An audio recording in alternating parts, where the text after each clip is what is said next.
Sam Tolbert, Sound of Joy Music Services.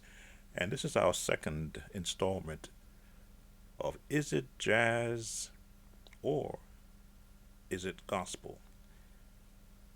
And for today's demonstration, I've selected the song Yes, Jesus Loves Me and the chorus part of it, the most recognizable part of the song. Key of C, scales are so important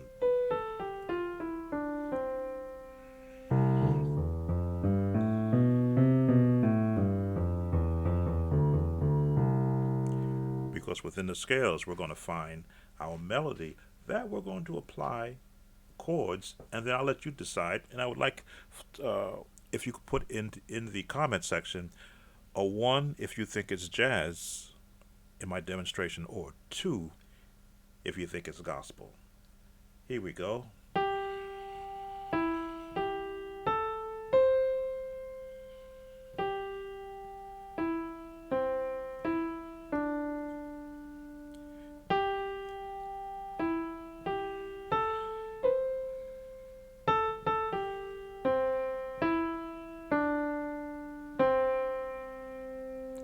Now, if you are a avid study of scales, you will notice that in that chorus portion, it had the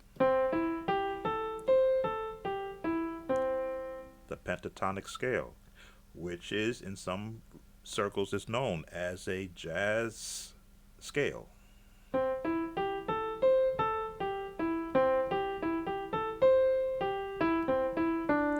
That's the only note not in the pentatonic scale. The only note that's there, not there. So already now we're kind of leaning towards it. Well, it's jazz, right? Well, let's give it some chords.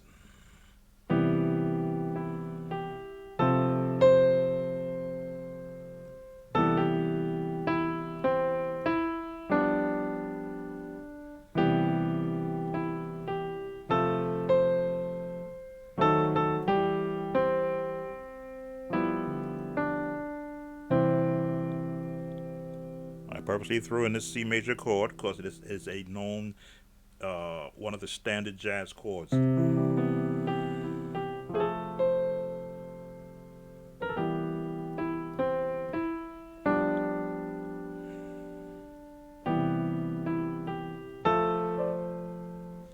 Diminish. Now I'll give you this chord.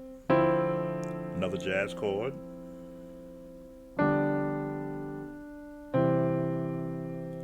So in some circles, if you're hearing someone just play those bass generic jazz chords, you go, oh, that's a jazz tune.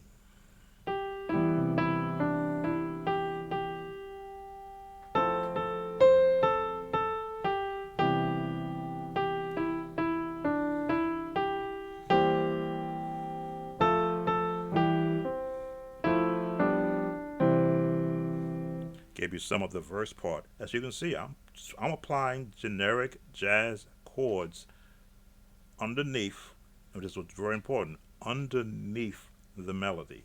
So let the melody ride on top, and then I placed chords underneath. So now if I were to lean more towards the gospel side, that means I'm going to now be incorporating elements of hymnal, spiritual, um, I won't say contemporary gospel yet. I may give you an example of that. I'm going to change up some of the chords. Let's go back to that chorus.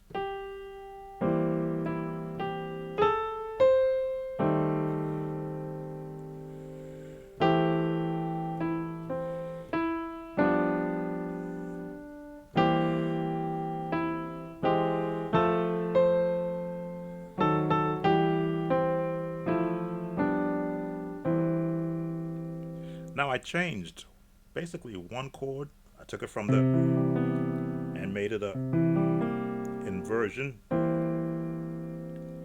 because that change in that key changed the tonality of what you were hearing. Still the same melody, but just by changing one chord note and adding some other notes brought it to a different thought. So, and then with the gospel sound, there's a timing, just as in jazz. Jazz has their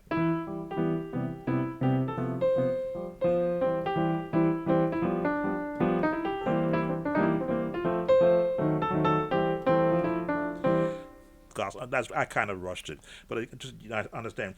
Jazz has its own feel to it, like a swing feel.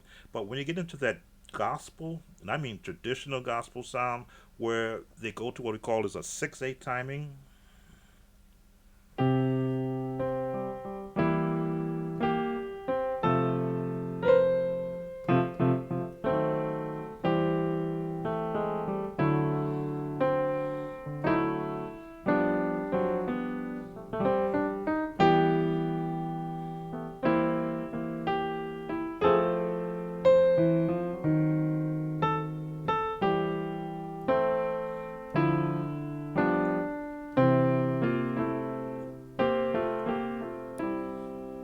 had to put that tag at the end. So now it becomes a mixture of jazz and gospel because we've added more chords, but we put an actual timing to it. So when the musician comes across a singer who may want to sing this, he's going to be in a quandary.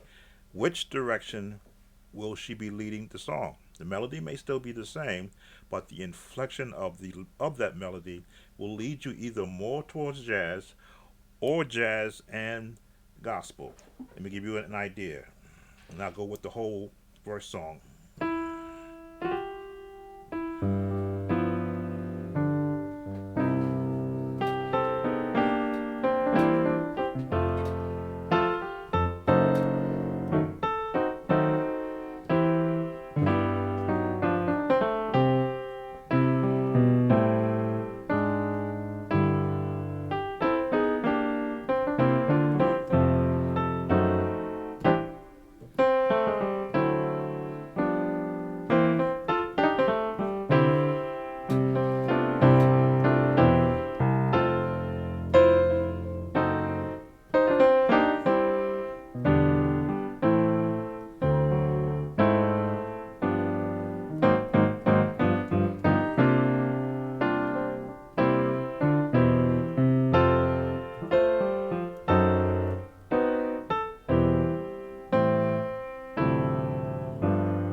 Now, which one do I like to lean to? I'll lean to whichever one. If I'm doing it as a solo piece or instrumentalist, then I'll go everywhere with it. I'll give you basic hymnal style. I'll throw jazz in it. I will throw contemporary chords in it, and I'll change a key because all of this is a mixture of the the skill set and the chord palette of the musician, a soloist. And I've often said this in the past: if you hear somebody that can sing two notes at a time, run. That's not natural.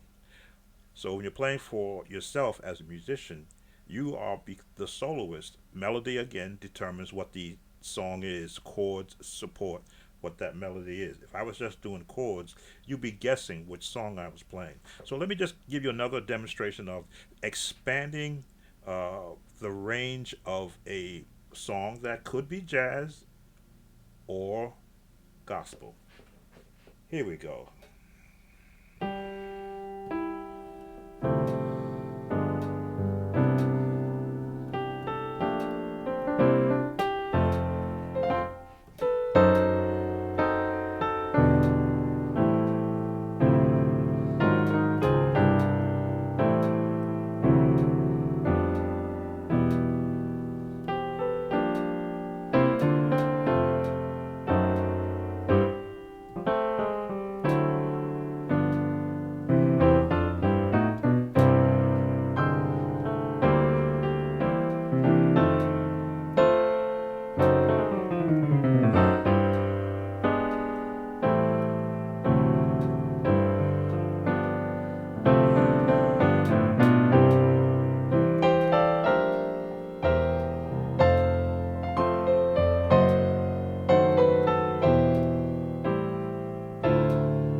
in your comment section.